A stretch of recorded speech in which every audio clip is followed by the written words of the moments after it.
Title: Inside the Prisons That Break Cartel Leaders. Help this channel grow. Like the video, leave a comment, and subscribe for more stories. This helps us a lot. Thank you. The story begins. The Fortress of Fear, El Salvador's mega prison, CECOT. The story begins in the heart of Central America, El Salvador. Once a country overrun by violence and ruled by fear, now home to what many call the most terrifying prison on earth. The Centro de Confinamiento del Terrorismo, or CECOT, rises like a fortress carved out of concrete and steel. Its name translates to the Terrorism Confinement Center, but to the thousands inside, it might as well mean the end of the world. Built under President Nayib Bukele's war on gangs, CECOT was unveiled in 2023 as a symbol of total control. Surrounded by miles of barbed wire and guarded by elite soldiers, the facility holds up to 40,000 inmates, the majority from the country's most feared groups, MS-13 and Barrio 18. Many of them are former cartel affiliates, smugglers, and gang lieutenants deported from the United States. But inside these walls there are no ranks, no leaders, no loyalty. Just survival. The prison's interior is deliberately oppressive, long, dim hallways lined with flickering lights and echoing metallic sounds. Cells designed for 20 men now cram up to 100. There are no mattresses, no pillows, no sheets, only cold metal bunks stacked 4 levels high. Even the air feels heavy, humid, and suffocating. Inmates spend 23.5 hours each day locked inside. Their only 30 minutes of freedom are spent under armed supervision, limited to quick exercise, Bible study, or a court appearance streamed through screens. There are no phone calls, no visits from family. The voices of loved ones have been replaced by the sound of iron doors slamming shut. CECOT operates on a system of total deprivation. No utensils are allowed during meals. Food is served on the floor to prevent prisoners from turning cutlery into weapons. Water runs from rusted pipes, and access to medical care is scarce. Human rights monitors describe the environment as psychological warfare made concrete. In one chilling account, an 18-year-old detainee told human rights investigators he was beaten for an hour, left bruised and disoriented, and forced into a dark basement cell with over 300 others. Another report described prisoners being dunked repeatedly into barrels of freezing water. Punishment, they say, for whispering after lights out. These are not isolated stories. They are the daily rhythm of life inside a prison designed not to rehabilitate, but to erase. The government's message is simple. These men will never go home. El Salvador's Minister of Justice, Gustavo Villatoro, stated it plainly: they will never return to their communities. To the outside world it sounds brutal. To many Salvadorans it sounds like justice. Since Bukele's policies began, the country's murder rate has dropped by over 70%. In neighborhoods once controlled by gangs, children now walk to school without fear. Businesses reopen. Streets once silent after sunset now buzz with life again. For the first time in decades, the people of El Salvador feel safe. But safety has come at a cost, a moral one. CECOT's methods blur the line between discipline and cruelty.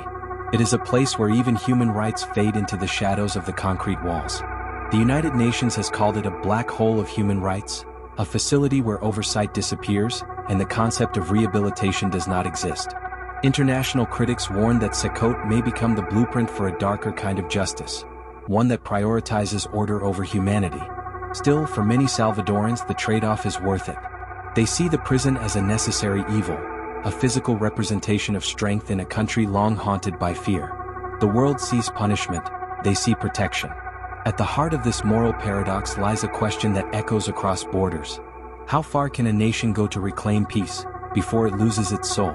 CECOT stands as both a triumph of security and a testament to human endurance, a place where the war on cartels and gangs reaches its most extreme conclusion. Inside its walls, the screams are silent. The lights never turn off. And for those trapped within, every breath is a reminder that this is not rehabilitation, it's containment. ADX Florence, the clean version of hell. In the remote mountains of Colorado, surrounded by desert plains and silence, stands a concrete fortress known as ADX Florence, the most secure prison in the United States. Locals call it the Alcatraz of the Rockies. Those who've been inside call it something else, a clean version of hell. Opened in 1994, ADX Florence was designed to contain those deemed too dangerous, too unpredictable, or too powerful to be held anywhere else. Terrorists, serial killers, espionage agents, cartel leaders. Men whose names once inspired fear across continents now reduced to numbers in a digital system that never forgets them. Among its inmates sits Joaquin El Chapo Guzman, the former Sinaloa cartel leader once worth billions, now locked in a cell that measures just 7 feet by 12 feet. No sunlight, no view, no sound but the hum of air vents and the echo of his own thoughts. Here the punishment isn't pain, it's silence. Inside ADX Florence, isolation is the weapon. Inmates spend 23 hours a day in solitary confinement. Each cell is poured entirely from concrete, the bed, desk, and stool molded into the walls to prevent destruction or weaponization. Even the sink and toilet are built as one structure, cold and sterile. The doors are solid steel with only a narrow food slot that allows a hand to pass through. Windows are slits, 4 inches wide, positioned so inmates can see nothing of the outside world. No trees, no grass, no horizon. Just sky. A former warden once said, "There's nothing living here. Not so much as a blade of grass."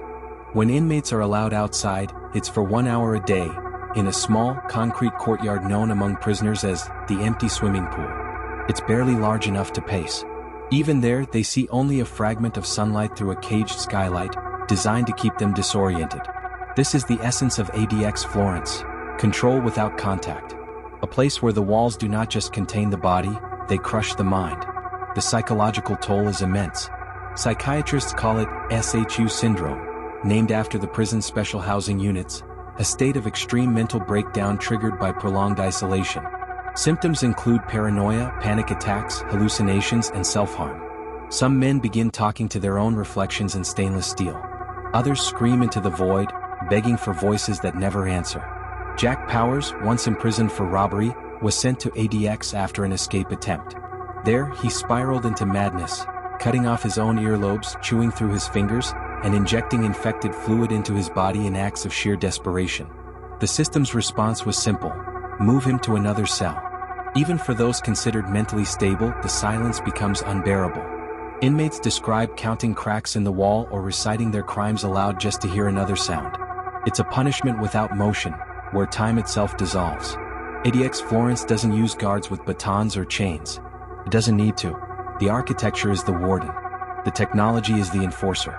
Every door, every corridor, every camera operates remotely. 1,400 steel doors, motion sensors, laser alarms, and miles of fencing topped with razor wire, all controlled by unseen hands from a central tower. The system is flawless. The control is absolute. And yet, violence still finds a way.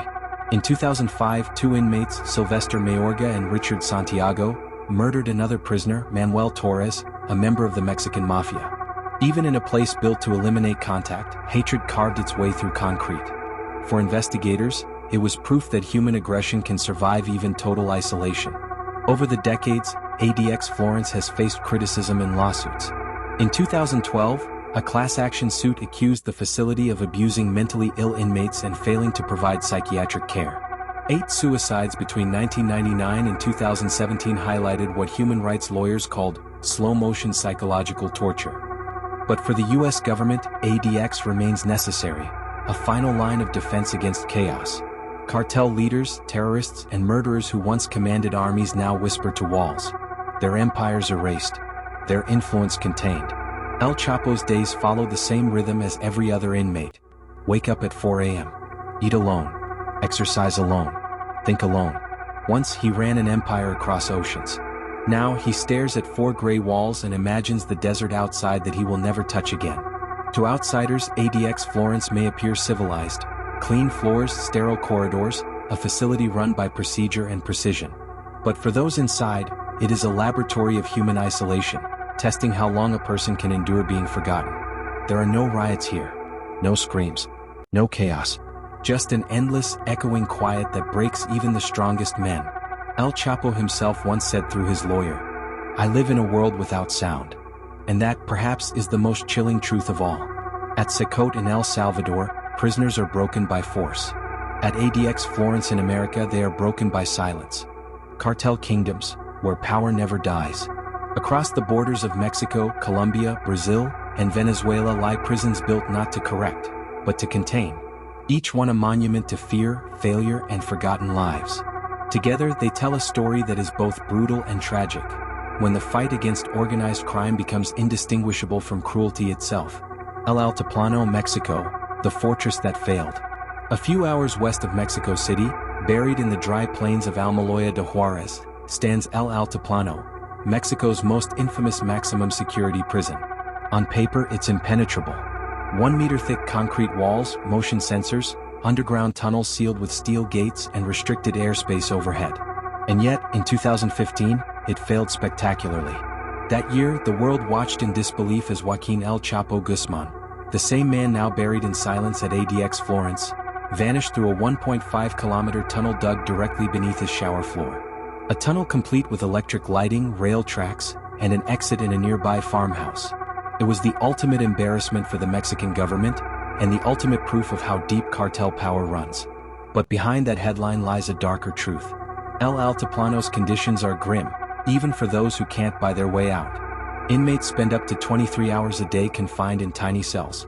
Food is reportedly spoiled, sometimes filled with worms, and medical care nearly non-existent. Complaints of torture and psychological manipulation fill pages of Mexico's Human Rights Commission reports. Inside there are two worlds, one for the connected and one for the forgotten. Cartel bosses pay guards for better meals, cleaner cells, even cell phones. Ordinary inmates sleep beside broken pipes, rats, and unending dampness.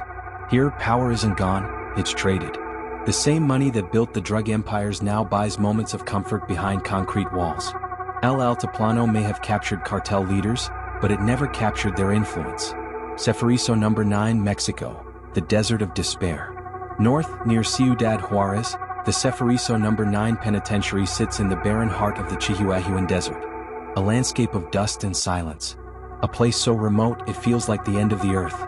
Inmates here live in an environment that human rights groups call punishment through neglect. Cells overflow.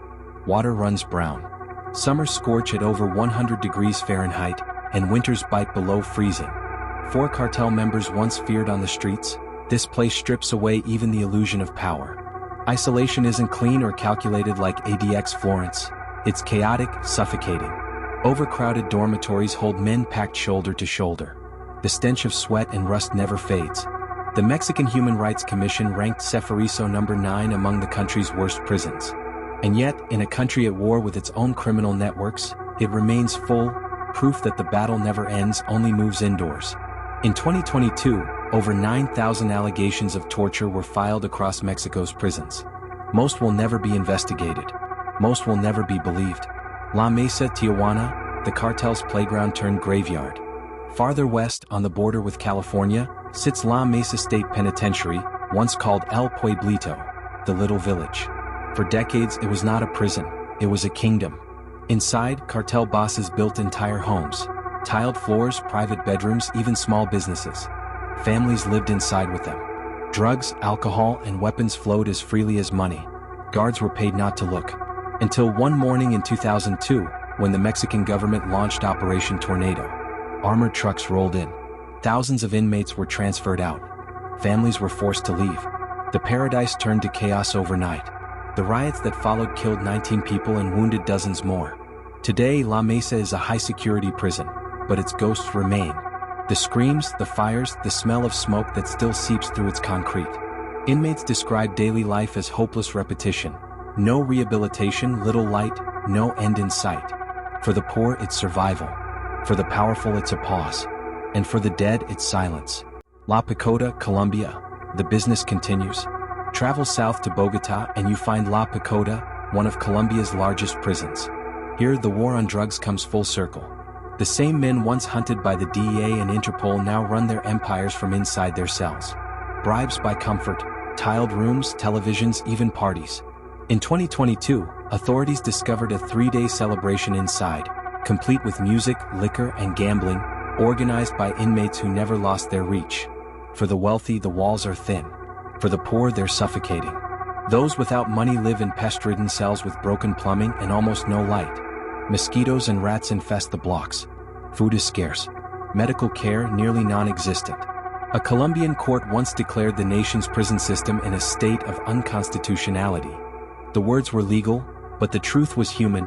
Prisons like La Picota do not rehabilitate. They replicate. They reproduce the same inequality that fills the streets of Bogota, The same corruption, the same desperation, the same violence. Inside La Picota, you can still hear phone calls arranging shipments of cocaine. You can still see guards turning away as money changes hands. The war on drugs didn't end here. It just found new walls. Pedrinhas, Brazil, the factory of death. In Maranhão, northeastern Brazil, lies Pedrinhas prison complex, known internationally as one of the most violent prisons in the world. Once built for 1,700 inmates, it has held more than double that number. The overcrowding is apocalyptic. Concrete cells hold 60 men. The air is thick, the walls blackened by soot and mold. In 2013, a video leaked showing the aftermath of a riot, bodies, blood, and chaos. 60 inmates were killed that year alone. Families outside learned of their sons' deaths from television screens, not government calls. Pedrinhas isn't controlled by guards. It's controlled by gangs. Every block belongs to a faction. Every inmate has to choose a side or die alone. Survival depends not on rehabilitation, but allegiance. And yet, despite international outrage, the system remains. Brazil's government has promised reforms. New workshops, education programs, even religious classes. But overcrowding still swallows every attempt at order. In a place meant to correct men, men are instead consumed. Rodeo prison, Venezuela, when the state disappears. Finally, we reach Venezuela, and El Rodeo prison in Guatire. Here, the concept of control no longer exists. Rodeo is ruled entirely by prans, inmate bosses who govern through violence, extortion, and fear. The guards patrol the perimeter. Inside, the inmates run the rest. In 2011, a riot turned Rodeo into a war zone. Dozens were killed as rival gangs fought for control. The state barely intervened. By the time the gunfire stopped, Venezuela's prison crisis had become a mirror of its national collapse. At Rodeo, there is no sanitation, no healthcare, no order. Prisoners sleep on floors. Disease spreads faster than hope. Those without gang protection are preyed upon, starved, or forgotten. For cartel members here, survival depends not on rules but on fear. Rodeo isn't a prison. It's a warning, a glimpse of what happens when institutions rot from within. Epilogue: the world's hidden hellholes.